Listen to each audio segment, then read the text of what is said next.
Bonjour à tous, donc aujourd'hui nous ouvrons la case du dimanche 13 décembre de notre calendrier de l'Avent. Vous offrons la lecture du très bel album La fabuleuse nuit de Noël de Marlene Fauché. La fabuleuse nuit de Noël de Marilyn Fauché.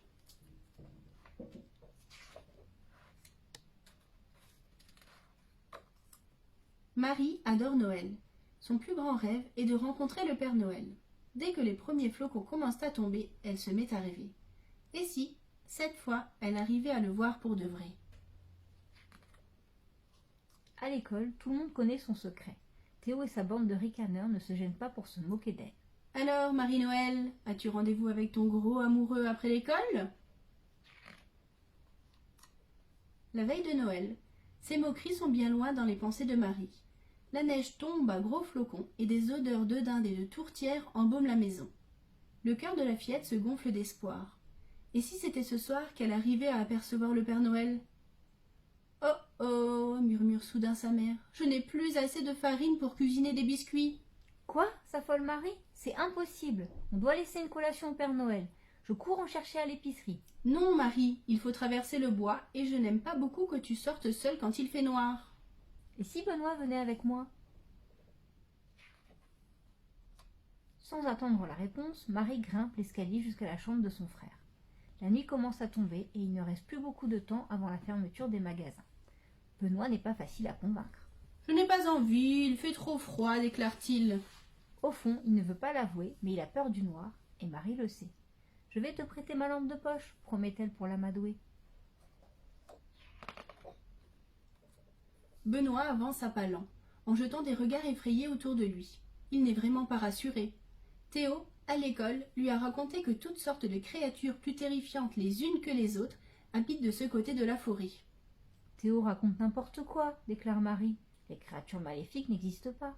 Oh, tu as vu Benoît? On dirait un renne du Père Noël. C'est toi qui dis n'importe quoi. Non, je suis sûre que c'est un renne, s'écrie Marie en s'enfonçant à travers les arbres. Arrête, Marie! Benoît repense aux créatures que Théo lui a décrites. Il est si terrifié à l'idée de rester seul qu'il s'empresse de rejoindre sa sœur. Mais Marie court et court encore. Jamais les deux enfants ne se sont aventurés si loin dans la forêt. Soudain, Marie s'arrête net. Devant elle se trouve un élégant chevreuil. Benoît ronchonne. Tu vois bien que ce n'est pas un renne. Ça suffit maintenant. Il faut qu'on rentre à la maison. Les deux enfants ont beau regarder partout autour d'eux, ils n'ont plus aucune idée de la direction à prendre. On dirait qu'il y a de la lumière au loin, souffle Benoît. Allons par là. Marie et Benoît marchent en silence pendant ce qui leur semble une éternité. La fillette pense à sa maman qui doit s'inquiéter et elle sent les larmes lui monter aux yeux.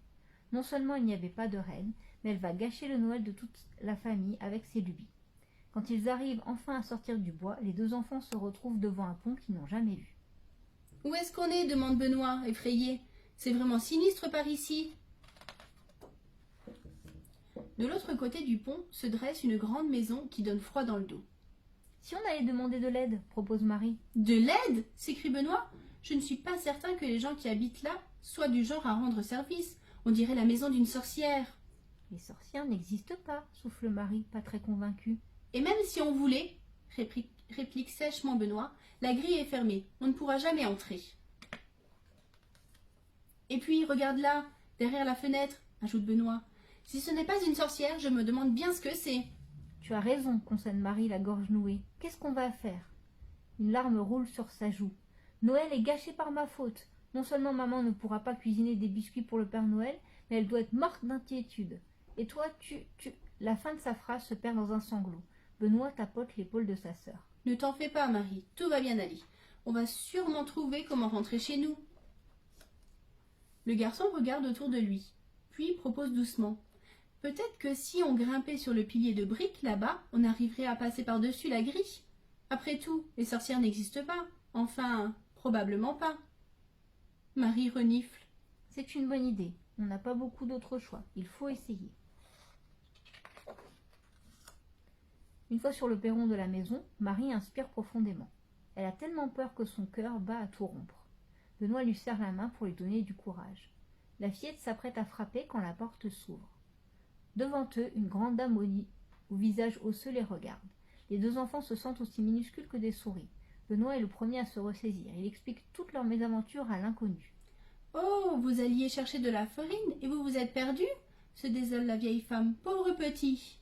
« Oui, et c'est de ma faute, précise Marie. Je croyais que j'avais aperçu un renne du Père Noël dans la forêt. » « Dans la forêt? Ah, quelle idée! C'est bien les enfants, ça !» Puis elle regarde sa montre avant de lancer. « Mon mari ne travaille que dans quelques heures. Je pense que j'ai le temps de vous raccompagner chez vous avant qu'il parte. Suivez-moi. » Marie est bouche bée. Elle n'a jamais rien vu de tel. La dame et son mari ne possèdent pas une voiture ordinaire, mais bien un magnifique traîneau auquel sont attelées une dizaine de rennes. Êtes-vous, balbutie Marie. La vieille dame met son doigt sur sa bouche. « Chut! Ne parlez pas trop fort.